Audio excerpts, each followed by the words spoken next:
ये है white bell bird, जो दुनिया की सबसे लाउडेस्ट और सबसे वियर्ड आवाज निकालती है। आप सुनिए,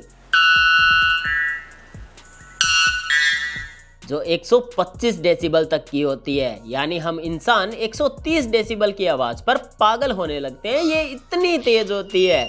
ये बर्ड अमेज़न रेन फॉरेस्ट में पाई जाती है और इसके आगे जो ये इंसेक्ट जैसी दिखने वाली चीज लटक रही है वो इसका एक बॉडी पार्ट है जिसे वाटल कहते हैं।